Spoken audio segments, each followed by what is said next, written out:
Boa noite. Nós estamos cumprindo o calendário, iniciando mais um ano de trabalho. E neste período, início de ano, hoje é o primeiro dia útil deste ano de atividades dessa casa, é oportuno que a gente nos provoquemos mutuamente para pensar a respeito do que nós queremos da nossa própria vida, como é que nós podemos fazer isso para ter uma vida um pouco melhor. Há menos de 2 meses atrás, a Rede Globo, alguns repórteres da Rede Globo, fizeram uma pequena pesquisa, podemos chamar assim, foi uma enquete em alguns locais da cidade de São Paulo, nos shoppings, nos pontos de ônibus, em alguns locais de aglomeração de pessoas, e eles faziam uma pergunta, o que cada pessoa, isso foi próximo do Dia das Crianças, né? Então, lá por final de setembro, início de outubro, eles perguntavam para as pessoas o que elas desejavam para os filhos. Perguntavam se estavam comprando presente para o Dia das Crianças, mas essencialmente queriam saber qual era o desejo daquelas pessoas, nem todos os pais, né? Pessoas que estavam pensando em presentear uma criança, mas perguntavam para eles, o que vocês desejam de verdade para os seus filhos, né? Além dos presentes que estão comprando. A resposta que mais apareceu, e o repórter dizia, nós não contamos, mas provavelmente mais de 90% das respostas diziam que os pais queriam que os filhos fossem felizes. Pronto, sejam felizes. Nós queremos que meus filhos sejam felizes. Todo mundo pensa isso. Logo depois dessa reportagem no jornal, um psicólogo lá do estado, que escreve frequentemente no jornal do Estado de São Paulo, fez um artigo a respeito disso, comentando esta reportagem. E a pergunta que ele fez no artigo, que não era muito grande, ele dizia assim, será que estes pais sabem o que significa felicidade para os seus filhos? E fez algumas suposições, né, que me parecem até muito razoáveis, pelo momento que era. O psicólogo esse imaginava que a maior parte dos pais entendiam como felicidade dos filhos bastante presente. E se nós perguntarmos para uma criança, quando é que ela é mais feliz? Né? Quando ganha presente. Né? Agora o Natal foi isso, né? Para qualquer uma das crianças, quanto mais presentes tivessem ganho, seguramente se ela tivesse uma escala de felicidade, ela diria que ela é muito feliz, mais do que no ano passado, porque ganhou mais presentes agora. Né? Ora, uma criança pensar assim e entender a própria vida assim, ninguém deve se espantar, afinal de contas, é uma criança que está ainda começando a entender a própria vida. Né? Mas se a mesma pergunta feita para os pais, para os adultos, que querem que os filhos sejam felizes, querendo ser felizes também baseado nisso, qual seria a resposta que eles dariam? Também não temos medida, não temos uma pesquisa objetiva para responder isso. Mas não há dúvida que a grande maioria daria como resposta algo muito parecido com o da criança. A criança quer um brinquedo, quer um presente, alguma coisa para ela se divertir. Tá? Será que a maior parte dos adultos também não estariam dizendo que é um carro novo, uma casa nova, possibilidade de ir para a praia agora, ou fazer uma viagem, ou o celular novo, né, que é o grande desejo de todo mundo, ou qualquer coisa dessa natureza?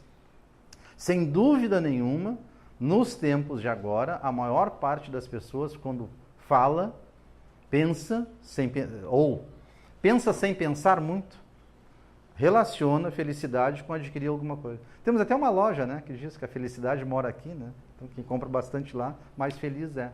Né? Na verdade, nós estamos num modelo de vida que está vinculando a nossa felicidade a possuir algumas coisas. Né? Bom, se nós olharmos por um outro aspecto da vida, que é o aspecto que as religiões sempre tentaram interferir, as filosofias de vida, pensando no futuro das pessoas e da sociedade, elas sempre tentaram incidir numa mudança disso tudo. Né? Que nós devemos sim nos preocuparmos com a nossa satisfação, para não usar a mesma palavra de felicidade, com a nossa satisfação material, mas sem, em momento algum, descurar da nossa satisfação ou da nossa felicidade espiritual. É para isto, e exclusivamente por isto, que a humanidade, ao longo dos 10, 12 mil anos, onde nós já começamos a ser civilizados, que elas começaram a propor que a gente pensasse num futuro sobre o aspecto da espiritualidade. Mas aí nós temos um outro problema, que é que tipo de mentalidade a maior parte das pessoas na nossa sociedade tem. Eu já comentei isso há poucos dias atrás aqui. Nós podemos dividir, quem sabe, de uma maneira muito grosseira, mas nós podemos separar, classificar a humanidade em dois grupos de pessoas. Aqueles que só têm a preocupação da materialidade, só com a matéria, aqueles que acreditam, têm convicção muito firme, ou pelo menos dizem que é uma convicção firme, de que a vida surgiu por acaso. E neste planeta, do jeito que está, por acaso. E que nós somos o que somos por acaso. Que a nossa vida está vinculada só ao corpo físico, que ocupamos agora, e que mais cedo ou mais tarde vai acabar e tudo acaba. Bom, para essas pessoas, que merecem todo o nosso respeito, evidentemente, mas para essas pessoas, a felicidade, não há dúvida, que deve ser uma conta bancária bem recheada, um carro novo, uma bela casa e coisas do tipo. Coisas absolutamente materiais, porque essas pessoas, de acordo com a sua convicção, entendem que a vida iniciou por acaso, termina por um acaso também. E vive-se cada um, ou por acaso, ou fazendo um esforço para procurar o que quer. Então, esses que são os materialistas, e eles passam por momentos de sofrimento, como todas as outras pessoas, para esses não há solução e não há porquê sequer nos preocuparmos muito em entender por que eles pensam assim. Porque o pensamento deles está baseado nessa noção. Tudo que acontece no mundo é um acaso, então vamos viver a vida do jeito que dá. Felicidade é adquirir alguma coisa. Mas tem um outro grupo de pessoas que, nos tempos de hoje, já não saberia dizer se é a maior parte da população ou se é a menor parte, mas é um grupo importante também de pessoas que entendem que a vida não termina, não é só a que está neste corpo. Que nós, na verdade, somos um espírito, e não importa a denominação que se dê para isso, alma, não importa. Mas nós somos um ser espiritual que está habitando temporariamente um corpo. Alguns dizem que este espírito foi criado no momento da concepção do corpo. Aqueles que acham que só existe uma vida física, uma vida encarnada. Terminado esse período de alguns minutos, alguns segundos, até alguns anos, quem sabe dezenas de anos, este corpo morre, o espírito sobrevive, mas vai para um outro local, e aí, de acordo com a sua religião, tem um julgamento, vai para o céu, vai para o inferno, alguma coisa assim. Talvez 1/3 da humanidade acredita assim. Mas tem uma outra porção bem grande da humanidade que entendem um pouquinho diferente. E este pouquinho diferente faz toda a diferença. São pessoas que acreditam que sim, de fato, nós somos um espírito, vivendo temporariamente no corpo, mas que a vida não é única. Que terminada a vida deste corpo agora, nós vamos continuar vivendo numa dimensão, num lugar, num mundo espiritual, e depois vamos voltar a viver num outro corpo. Para nós aqui, nós os espíritas entendemos assim. Tá? Mas uma outra parte do mundo, lá na Ásia, os budistas, os hinduístas também acreditam desta mesma maneira, com pequenas diferenças um e outro. Para essas pessoas que acreditam firmemente que nós somos um espírito e que voltaremos a viver num outro corpo, ou mesmo vamos esperar uma atitude espiritual de um Criador, de um Deus qualquer, que vai nos penalizar ou nos dar uma oportunidade de vida plenamente feliz, é para estas pessoas que nós devemos fazer algumas lembranças no dia de hoje. Se nós, e vamos agora focar nós aqui, que somos espíritas, ou simpatizantes com a doutrina espírita, que procuramos algum tipo de explicação para a própria vida, eventualmente algum consolo aqui no Centro Espírita. É a base da nossa filosofia, da nossa concepção da vida, que nós somos criaturas. Fomos criados pelo Criador do Universo, Deus, com um propósito específico de, criados simples e ignorantes, nos desenvolvermos em ciência, em conhecimento e em moralidade para ao fim de um determinado tempo, que não pode ser medido, mas ao fim desse tempo, aí sim sermos perfeitamente felizes. E afirmam os espíritos benfeitores do mundo, que transmitiram a doutrina espírita, que esta felicidade possível ao ser humano é a proximidade com o Criador. Quando nós começarmos a entender de fato Deus, estivermos próximo dele, aí seremos absolutamente felizes. Antes deste momento, nós teremos momentos de felicidade e momentos de angústia, de sofrimento, de dor, eventualmente até de desespero. Mas não por vontade dele. Esse é o grande diferencial. É porque nós estruturamos e traçamos a nossa vida desse jeito. Ora, quando, há 160 anos atrás, o mundo espiritual veio dar esta informação, quando ele disse que nós somos os responsáveis pela nossa própria vida, que aquilo que nós fazemos nesta existência encarnada atual significa os alicerces da vida futura, da mesma forma que aquilo que nós decidimos hoje de manhã influencia todos que nós fazemos ao longo do dia, que todos nós poderíamos ter decidido ficar em casa dormindo o dia inteiro, dando-se as consequências disso. Mas cada um resolveu assumir e cumprir os compromissos que tinha, ou os desejos que tinha, e mudou a vida, não ficou deitado dormindo. Nós somos os responsáveis pela nossa própria vida. Quando a gente consegue compreender isto e começa a enxergar a possibilidade que isso dá na nossa mão, nós nos tornamos pessoas absolutamente livres. Que, segundo os espíritos superiores que transmitiram a doutrina espírita, disseram que a liberdade, esta liberdade de consciência, a liberdade de assumir a vida nas próprias mãos, é a maior e a mais preciosa característica do ser humano, do ser criado por Deus, por um Deus amoroso, que nos criou para sermos felizes. Mas, obviamente, nós estamos falando aí não da felicidade do celular novo, da casa na praia, do carro, nada disso. Isso aí é absolutamente irrelevante, porque todos eles reafirmam a mesma coisa. Nós somos espírito. Nós usamos temporariamente um corpo para nos melhorarmos. E aí nós temos essa nossa vida em sociedade como temos agora. Mas, na verdade, este corpo que nós estamos usando, temporariamente, ele tem a mesma importância de uma camisa, que se usa temporariamente. Daqui a pouco ela não serve mais, troca-se por outra. Esta consciência nos liberta. Se outro benefício não fosse oferecido pela doutrina espírita, este seria suficiente. Nos deixa livres para tomarmos a vida nas nossas mãos, decidir o que nós vamos fazer dela. Bom, aproveitando isto e este momento de agora, que nós estamos iniciando um novo ano, vamos pensar, de novo, uma outra provocação para nós mesmos.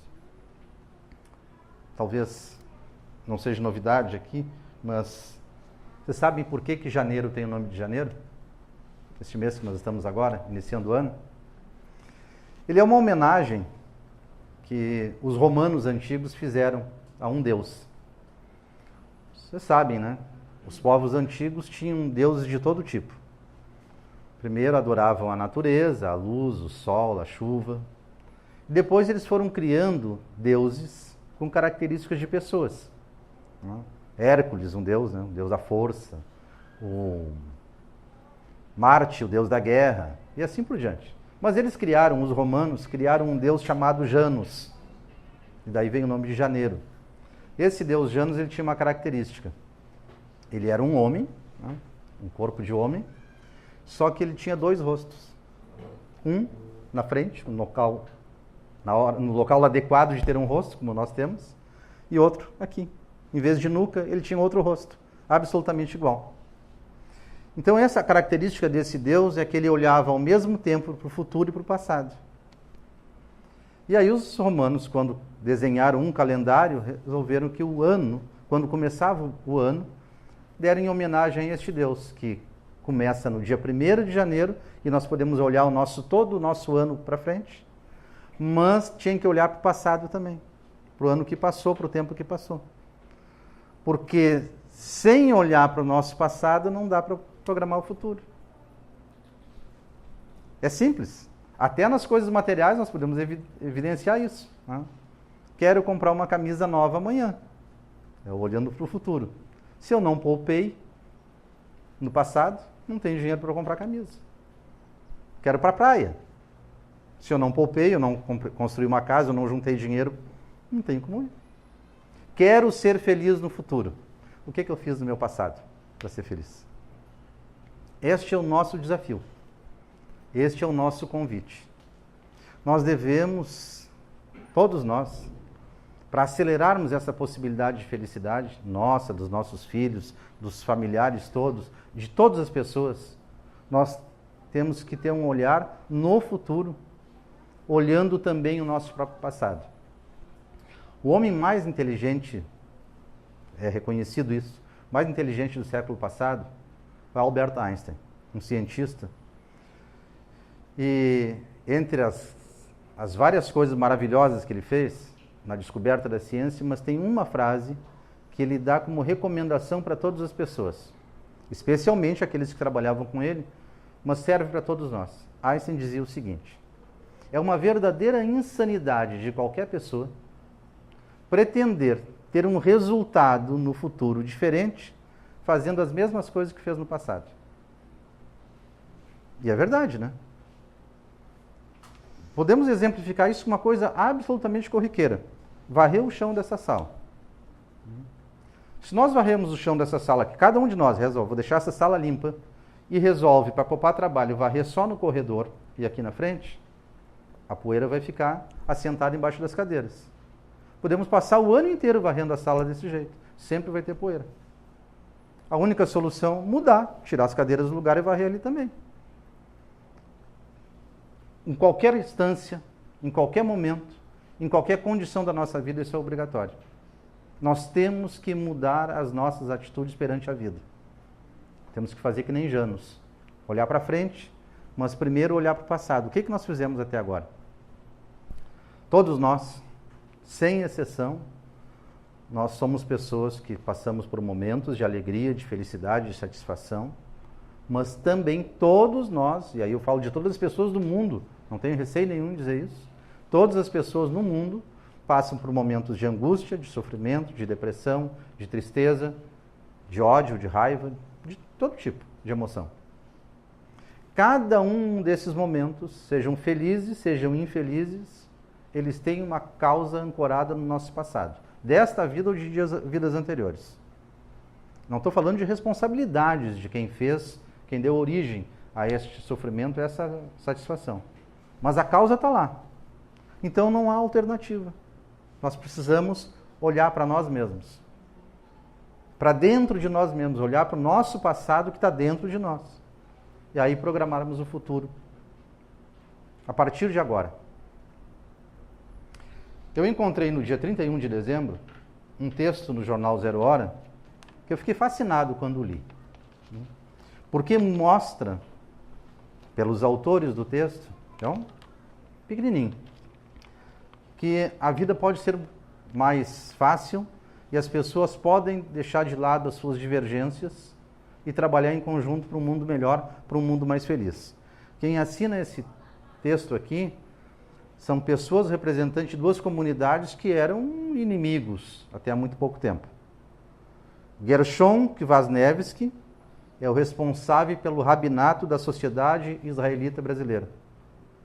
Rabinato é, digamos assim, o grupo de sacerdotes, não é como nós entendemos sacerdotes, mas é o grupo de sacerdotes dos judeus. Aqui do Brasil, ele é o líder deles. E o outro que assina, Dom Jaime Spengler, arcebispo de Porto Alegre. Durante 2000 anos, a Igreja Católica dizia que os judeus eram os matadores de Cristo. Durante 2000 anos, os judeus disseram que os católicos, os cristãos de modo geral, eram os infiéis, aqueles que não acreditavam, que eram os que tinham saído do caminho de Deus. Agora, os dois juntos, dois representantes, escrevem esse texto que, por favor, eu convido, preste atenção, porque ele é um primor e serve para que cada um de nós faça isso. Olhe para o futuro, olhando para o seu próprio passado. Ele inicia com uma citação de uma frase de um rabino, famoso rabino lá da Polônia, o rabino Skorka, que diz que ser homem de fé significa ser um homem de esperança. Então é um outro desafio para cada um de nós. Nós acreditamos nos princípios da doutrina espírita, nós temos convicção que o Evangelho de Jesus é um farol para a nossa própria vida, então nós temos que ter esperança que isso vai se realizar. Mas o texto deles inicia com uma expressão em latim, tempus fugit, dizendo que o tempo corre, o tempo voa e o passado não volta. Ele está lá presente, mas ele não pode mais ser refeito. Só se faz o futuro. Iniciando o ano novo, recordamos-nos jamais poder parar o tempo. Nós podemos, sim, usá-lo bem. Significa uma oportunidade privilegiada para resgate do sempre necessário engajamento em prol da vida. Pois, citando o Eclesiastes, para tudo há um tempo debaixo do sol. Desejando no início do ano novo paz, felicidade e prosperidade, manifestamos nossa esperança por um mundo melhor, orientado por valores e virtudes que precisam ser lembrados para não cair em tentação, desvio ou esquecimento. No mundo marcado pelo materialismo, reencontrar a espiritualidade favorece redescobrir a nossa própria essência. No Levítico, tem a citação de amarás o teu próximo como a ti mesmo. Este preceito não pode ser visto como mera citação de um texto muito antigo, mas deve ser prática a nos tornar melhores, mais humanos. A fé é fonte de inspiração e sustentação diante de desafios que, por vezes, se transformam em barreiras que impedem a felicidade e a paz. O Prêmio Nobel da Paz, oferecido à paquistanesa Malala Yousafzai e ao indiano Kailash Satyarthi, e o reatamento das relações diplomáticas entre os Estados Unidos e Cuba marcaram 2014. Em 2015, através do diálogo e da oração, haveremos de encontrar caminhos para a superação de sinais preocupantes de corrupção, intolerância, racismo, conflitos e radicalismos, colaborando assim para a paz social.